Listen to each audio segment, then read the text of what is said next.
Dari segi hukum, di Korintus, percabulan itu halal. Itu sah.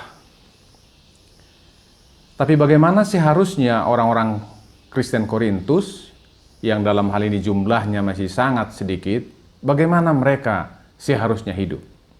Itu yang hendak ditegaskan dalam firman Tuhan ini pada masa Rasul Paulus. Dan firman Tuhan ini juga menyapa kita dalam hidup kekristenan kita pada masa kini. Untuk lebih mudah menangkap inti pesan firman Tuhan ini, marilah kita perhatikan terlebih dahulu dua ayat, yaitu ayat 15 dan ayat 19. Pada ayat 15 dikatakan, "Tidak tahukah kamu bahwa tubuhmu adalah anggota Kristus?"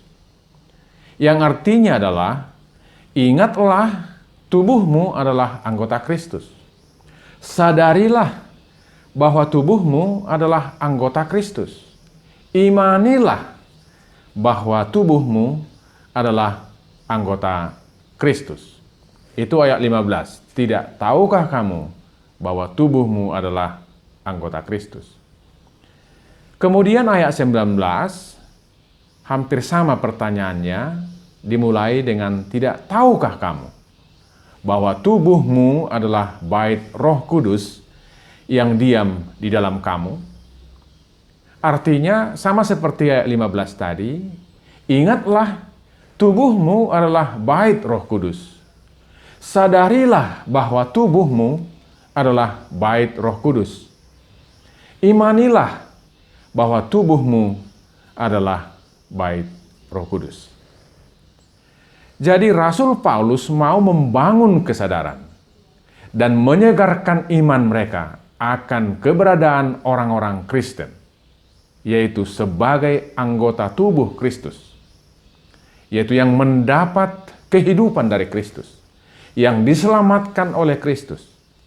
Dan ini bisa kita kaitkan dengan bagian awal dari ayat 20 itu yang mengatakan, sebab kamu telah dibeli dan harganya telah lunas dibayar. Itulah keberadaan orang-orang Kristen sebagai anggota tubuh Kristus. Kemudian sebagai bait Roh Kudus, artinya yang dituntun, yang dikuatkan oleh Roh Kudus dalam menjalani kehidupan. Iman dan kesadaran seperti ini menentukan seluruh totalitas kehidupan orang-orang Kristen. Dalam hal ini secara khusus, ada dua hal yang harus nyata dalam hidup orang Kristen. Yang pertama, tubuh bukanlah untuk percabulan. Meskipun hukum Korintus menghalalkan percabulan, tetapi orang Kristen yang adalah anggota tubuh Kristus dan bait Roh Kudus harus bebas dari percabulan. Untuk yang halal saja, sikap Paulus sangat jelas dan tegas, yaitu hanya untuk yang berguna. Ia tidak mau tunduk pada suatu kuasa yang merampas kebaikan. Berkaitan dengan makanan misalnya, Santo Bonaventura pernah mengatakan, makanan haruslah untuk kebaikan, tidak menjadi beban. Meski halal, haruslah untuk kebaikan tubuh, kebaikan kehidupan. Yang kedua, memuliakan Allah dengan tubuh. Ayat 20, bagian yang paling akhir dikatakan, karena itu, muliakanlah Allah dengan tubuhmu.